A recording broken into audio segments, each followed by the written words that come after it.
Hi, I'm Kavi Vaidipur. I'm a senior software architect with ArangoDB, and I welcome you to our 14th lunch break on monitoring ArangoDB. What I will do today during the short amount of time that I do have is to briefly walk you through what you need to set up monitoring on both a bare metal and a Kubernetes installation of ArangoDB, both systems running, of course, Linux. Also, I will walk you through the APIs and specifically spend most of the time on the new version 2 API, although it's only available starting with ArangoDB 3.8 and higher. The reason we had to make those changes was that we wanted to be more compliant with the Prometheus ecosystem, and also exposed a good bunch of additional metrics that we did not have before. Then we will have a look at the dashboards that we provide with our metrics and walk you through setting up anything that you might want to set up for your own purposes. Let's get right into it. To install Prometheus and Grafana on a bare metal system, there's really not a lot to be done. Very often you will have to add additional repositories for packages, mostly on Red Hat derivatives. On Debian, it's I believe that Prometheus at least comes out of the box, and Grafana is just consists of adding a simple repository and then just installing the default packages. Once you've installed those, let's actually change into the bare metal server that I set up here for today. Once you've made those changes, I have here 3 machines, 311 through 313. They are running one ArangoDB cluster. The coordinator UI is here. They are running one cluster with 3 coordinators, 3 DB servers, and 3 agents. I installed Prometheus and Grafana on C11 in this case. The only thing that needed to be done is actually 3 stuff. The first thing is the Prometheus configuration.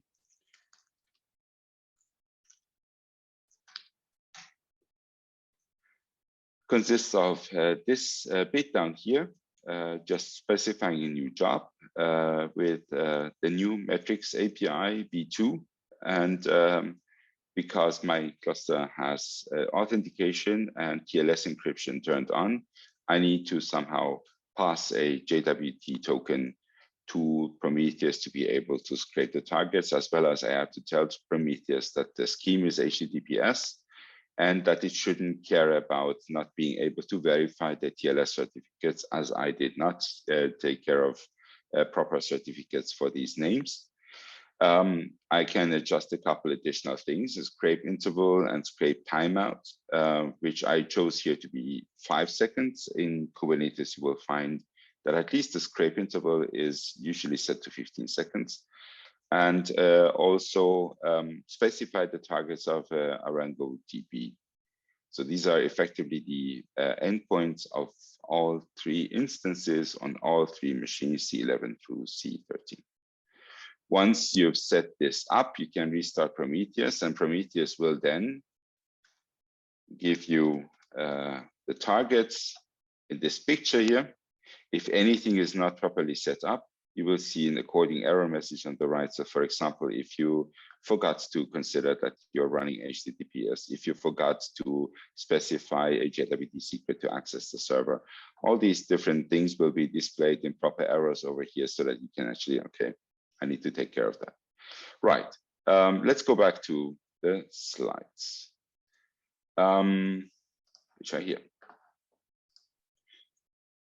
Okay, when you go to the Kubernetes environment, you will install very much in the same way Prometheus and Grafana as you install any other thing. I have just outlined here the way I like to do them, usually using the Helm chart. So I installed added the repository, installed Prometheus, added the repository for Grafana, I installed Grafana, then went ahead and edited the Grafana service. So kubectl get service. Here is my Grafana service. If I say kubectl edit service Grafana, I have a typo here. Then we are talking about setting this spec and type to load balancer rather than cluster IP. That is the default when it comes with the chart. And give it a little time to restart and expose its endpoint. And then the only thing that then needs to be done is install ArangoDB charts for the custom resource definitions and for the operator. And with the new version, with the V2, with 3.8, you need to add this line at the bottom to the deployment of the Helm chart. Any ArangoDB version lower than 3.8, please omit this, as this will then lead to scraping the wrong target. Target and empty metrics. Also, with the operator version 1.2 and custom resource definition 1.2, this line can be then omitted, as this will be then default behavior. What you still need to add to your clusters deployment YAML is add some additional information to the specifications. This is regarding the exposing of the metrics and regarding the annotations that are made so that Prometheus finds the new targets to scrape. And that's pretty much it. Now, having set all of this up, you have already taken care of all the aspects Prometheus. Right, let's have a look at that. How is that done? So let me just give you the cluster YAML that I deployed. This is the cluster, our cluster. It's running the new 3.8 image, and I had to add this bit for exposing the metrics and this bit for the annotation, to have the annotation set so that Prometheus finds the scrape targets. And that's really pretty much it. Everything else is what you have already set up for your cluster. What do you get when you do that? Well, you get to an empty Grafana installation in both cases, in bare metal as well as in Kubernetes. Let's go to those installations. And I have already populated them a little bit, but I will I show you in a moment what you have to do to get them up and running. Yeah, when you come to your Prometheus installation, that's where you are. Your Grafana installation. The first thing that you need to do is to add the data source for the Prometheus that you set up that scrapes ArangoDB. This is true for bare metal as well as for Kubernetes. You just click on the data source. If it weren't there already, I would have clicked on add data source Prometheus, and then the only thing that needs to be changed in 99% of the cases, if you haven't done any additional changes to your Prometheus, is just have the address of the endpoint of your Prometheus server ready to put in here. And the rest will remain as it is. And then, don't forget to activate the default if it's not already, as otherwise, you would otherwise have to specify the specific data source in the dashboards, and just say save and test.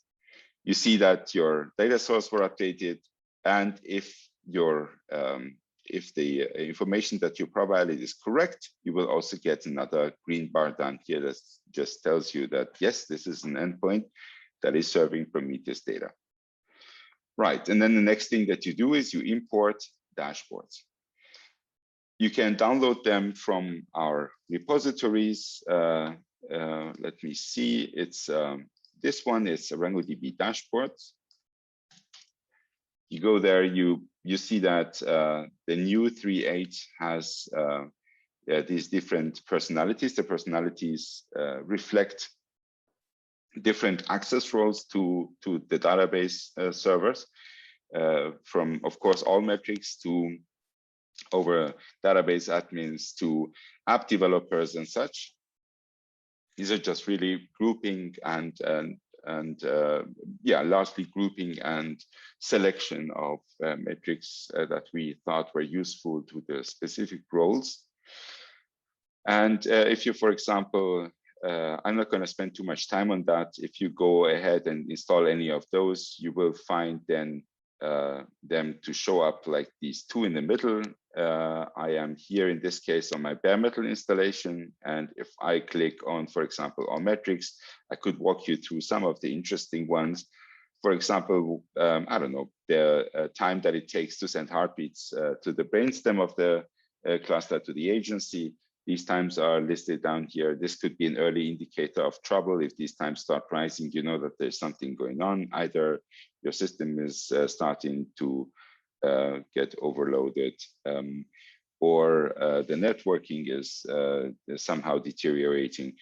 All these different metrics that you will find down here. Let me show you a couple more interesting ones. This is probably one of the most visited parts of statistics. This is general information about things like how many bytes are sent, how long it, how many requests are done per any given time, and vice versa.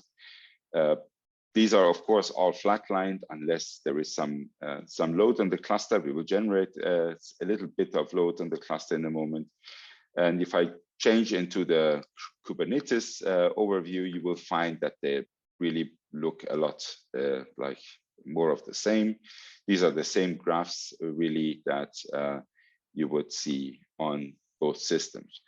If you would like to create your own overviews, that's perfectly fine and probably a good idea. This I have, for example, done such a thing. This is a manually. So these are generated automatically while we build ArangoDB. But if you want to take individual panels and put them together in your own overviews because you're just interested in, say, 5 or 6 different metrics that you would like to keep a close eye on, then of course you can do that. You just create a new dashboard and start importing panels. And such a panel would look maybe something like this. Not here, but I have it here. Let me see, something like this maybe, where you can just watch your some important stuff that you would like to keep a closer eye on. For example, let me put some load on this this bare metal cluster. I like to use a program called a word on profiling things. If you, for example, have your cluster somewhere in the cloud and you start doing your benchmark, your load benchmark from your own data center, then you're maybe not profiling so much your database server, but your network connection. So there's always, you will always have to consider if the benchmarks that you're running is actually useful depiction of what you're interested in finding out. So in this case, if I would run everything, I'm sitting at home right now at Corona times, and I'm accessing cluster in our office building in Cologne. If I start the benchmark from here, I will pretty much just be benchmarking my ISP. But I'm going to run I like this command dsh that allows one to run the same command on multiple computers. The group bare metal here consists of the 3 servers that I have my cluster set up and ready to work. I'm going to run a benchmark with a concurrency of 32 connections to the local coordinator on that machine, by that eliminating the network as a problem here. And then, yeah, of course, some authentication in credentials. And then I would like to benchmark a collection that consists of 9 shards and 3 replication factor 3 for a duration of 60 seconds. If I run this command, I will immediately, well, not so much immediately, because everything is, of course, you remember we were scraping our on-prem cluster in 5-second frequency, and also we are averaging over 15 seconds, as otherwise there's not much to average. You were just getting the, but if I already click on refreshing this, you see that we are getting some activity on our cluster.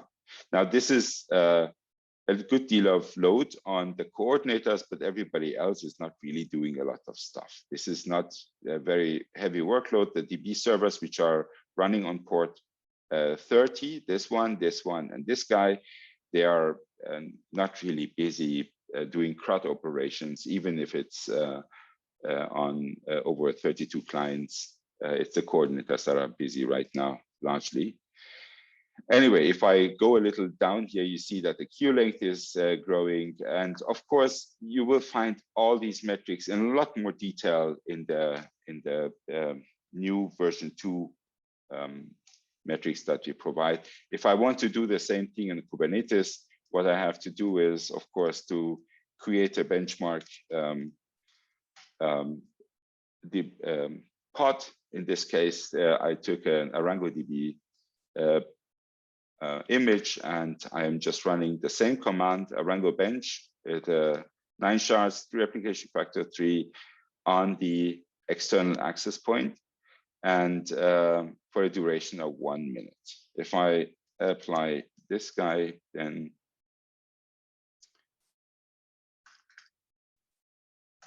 get the pods, we see that it's already completed. That's why nothing is happening. So kubectl delete, because I ran it earlier, I guess it's still lingering there, and reapply this guy. Now it's creating, and the benchmark will start, and we should see the effect on,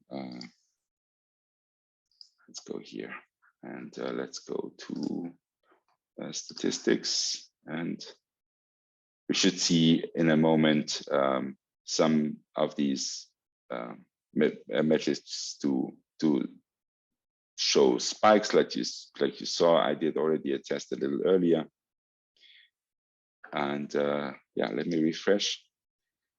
Now this is scraping every 15 seconds, so everything is a little bit smoothed out more, and yeah, but you get the idea. So you have a lot of flexibility of how to monitor individual metrics from ArangoDB. Well, that's all I have for you today in the limited time that we have. And thank you for your time and your attention. You will find the additional information that I might come up with that could be useful to you in the comment section of the YouTube video that we upload. And with that, I thank you again for your time, for your patience. Have a good day. Bye-bye.